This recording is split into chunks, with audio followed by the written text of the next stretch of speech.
السلام عليكم ورحمة الله حبايبي الغاليين، يا رب تكونوا بألف خير. تعالوا النهاردة نعمل وصفة تحفة جدا هتعجب كل ستات البيوت. لكل اللي بيحبوا الفراخ في الفرن وناشفة وتكون فراخ بنكهة المشوية من غير ما نشغل فرن ولا نتعب. فراخ حلوة جدا جدا هتعجبكم إن شاء الله، وهنعمل معاها بصل مكرمل حلو أوي أوي أوي في قلب الوصفة. إن شاء الله تعجبكم. عملنا معاها سلطة زبادي بالخيار. إن شاء الله يا رب الوصفة تعجبكم، سهلة وسريعة ما بتكمّلش نُص ساعة على البوتاجاز إن شاء الله. في ثواني هتكون خلصانة. ومن الحاجات الجميلة جدًا وبتشمل كأنها مشوية وإحنا عملناها على البوتاجاز، مش ولا حمّرنا ولا أي حاجة ولا دخّلنا الفرن. إن شاء الله تعجبكم يا رب وتعجبكم وترفعوا لنا الفيديو عشان الكل يستفاد. أنا هنا عندي بشرت جنزبيل زي معلقة جنزبيل فريش و3 فصوص توم وعلى حسب حُبِّك للحاجة دي كتّري. أنا حطيت هنا بس 3 فصوص توم وحطيت زي معلقة صغيّرة كده بشرتها من الجنزبيل.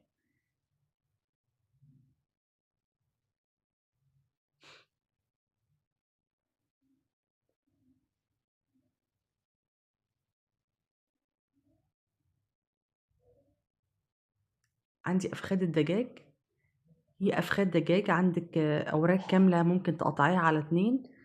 بس أهم حاجة إنِّك تقطّعيها تقسّميها عشان سرعة التسوية. أنا شرّحتها بالطريقة دي، طبعًا هي مغسولة ومتصفية وما فيهاش أي زفارة الحمد لله. باقطّعها بالطريقة دي. الطريقة دي بتسهّل وبتسرّع التسوية جدًا، كمان بتخلّي التتبيلة تتشرّب فيها أوي، أوي. هتعملي الكمية اللي أنتِ عايزاها، سواء أفخاد، سواء دبوسة، سواء أي حاجة، بس المهم ما يكونش الورك على بعضه. هنحط بقى التوابل: ملح وفلفل، بابريكا وكاري و وشوية قرفة علشان الزفارة، وبصل باودر وتوم باودر، وعندنا توابل فراخ. هاحط كده زي نُص فنجان زيت، زيت زيتون بقى أو زيت عادي الموجود عندِك، وصويا صوص مهمة جدًا، وماسترد وهنقلّب كل المكونات دي مع بعضها، واحط كمان زي فنجان مَيّة، مش أكتر من كده، ما نكترش في المَيّة يا جماعة. فنجان صغير يعني نُص كوباية. هاقلّب كل المكونات دي وهاحط الفراخ جواها. وحتى لو أنتِ ما سبتيهاش وقت، مش محتاجة إن أنتِ تسيبيها وقت في التتبيلة، يعني مش لازم تسيبيها ساعة، ساعتين أو ليلة ولا الكلام ده. أنا حطيتها واشتغلت على طول.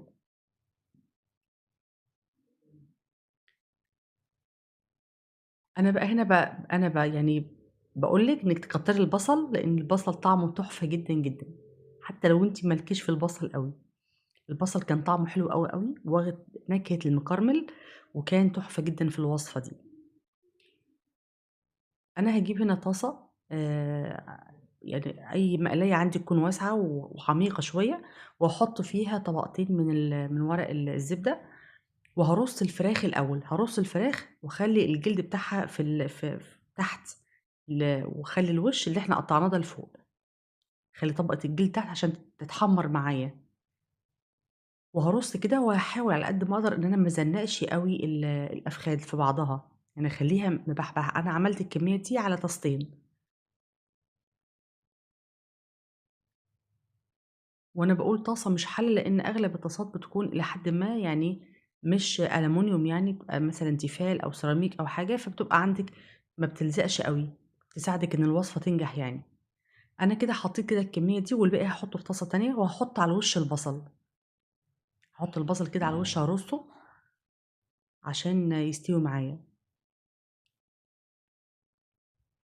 وبعد كده هاغطّيها من فوق كمان بفويل واحطها على العين. يُفضّل العين الصغيرة، ولو حطيتها على عين كبيرة أول ما تغلي بتوطّي وتسيبيها أقل من نُص ساعة. يعني أنا سِبتها نُص ساعة حسيتها استوت جدًا وبقت دايبة خالص، خالص. أنتِ ممكن تسيبيها 20 دقيقة على البوتاجاز، بتبقى تحفة ودايبة جدًا وجميلة جدًا.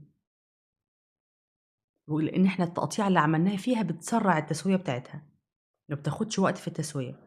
وطبعًا التتبيلة بتتشرّب فيها لإن هي بتستوي فيها أصلًا، إحنا تقريبًا ما حطيناش إلا كمية مَيّة صغيرة جدًا.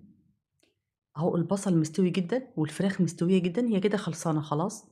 مجرّد ما أشيلها هتلاقي الضهرية بتاعتها أو الجلد بتاعها اللي إحنا حطيناه عليه أحمر، خَد اللون الأحمر، محمرية جدًا يعني.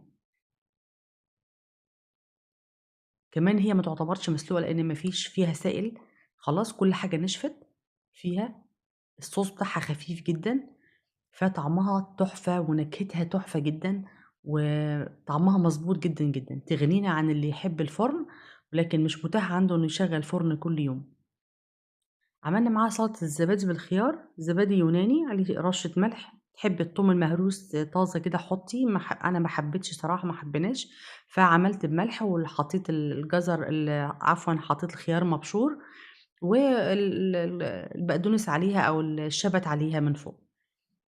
الفراخ يا جماعة والله طعمها تحفة ودايبة جدًا ما شاء الله، والبصل كمان طعمه حلو أوي، أوي ومكرمل، والوصفة جميلة جدًا ما شاء الله، يعني يا رب تعجبكم إن شاء الله، ولو عجبتكم لايك وشير للفيديو، وإن شاء الله الوصفة تعجبكم، ونشوفكم في وصفة جديدة إن شاء الله.